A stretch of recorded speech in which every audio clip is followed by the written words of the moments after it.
Good afternoon, everyone. I'm Dr. Raunak Satia, third year resident in Surgeries Hospital, Pune. I'll be presenting a study on the short-term outcome following arthroscopic early and late ACL reconstruction using an autologous hamstring graft.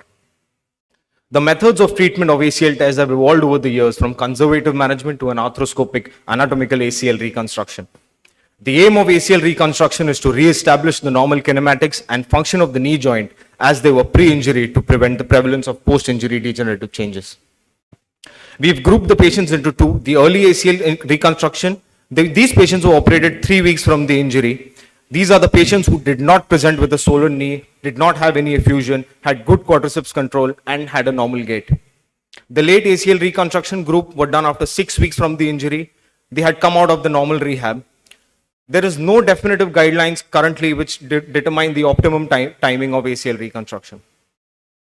The earlier studies have showed us that the percentage of arthropfibrosis and the postoperative stiffness were higher in the early ACL group as compared to the late. The recent studies, however, contradict the same. The hypothesis of my study was the outcome after early ACL reconstruction is comparable to that after a late ACL reconstruction.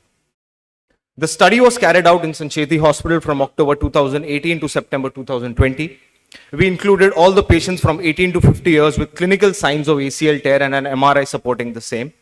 We excluded the patients with bilateral ACL injuries, multiligamentous knee injuries, associated intra-articular fractures of the knee, and a history of previously operated knee.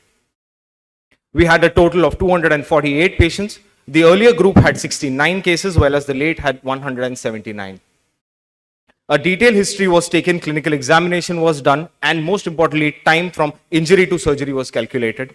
The initial assessment involved calculating the preoperative KT 1000 arthrometer side-to-side difference, as well as the assessment from an international knee documentation committee and the Tegner-Lissom scores. The X-ray of the knee joint was done to evaluate if there were any bony avulsion injuries, as well as if there were any pre-existing degenerative changes, they were documented.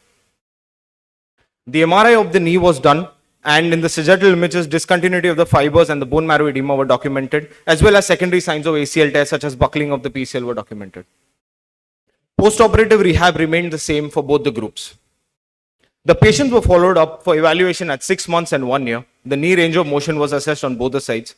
The KT 1000 meter arthrometer was done, as well as the functional evaluation was done using the previously mentioned scores. The qualitative data analysis was done when the means of 3 variables were compared between the two groups, and the results of the test were considered statistically significant if the p-value was less than 0.05. The mean age of patients in the early ACL group was 27.16, whereas the late was 31, whereas the mean injury to surgery interval in the early group was 2.3 weeks, whereas in the delayed was 33 weeks.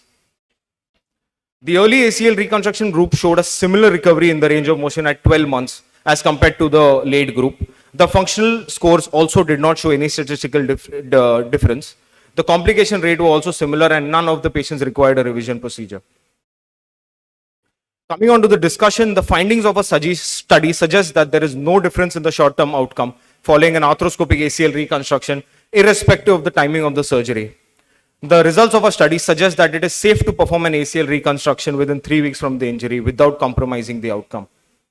The results of a study are supported by the findings in the recent studies done by Von Essen et al. And Erickson et al., which have shown that the timing of ACL reconstruction doesn't affect the outcome.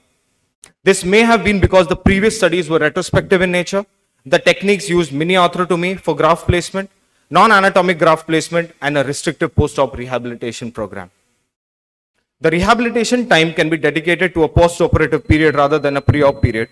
The highlights of the study was that it's a prospective study without any significant loss in follow-up. The drawback of my study was it was a non-randomized study and the follow-up was assessed over a short term, that is 12 months. The complications like osteoarthritis of the knee and the graft tear, which could happen in the medium term or long term follow-up, could not be assessed. Coming on to the conclusion that there is no statistical difference in the outcome between early and late ACL reconstruction.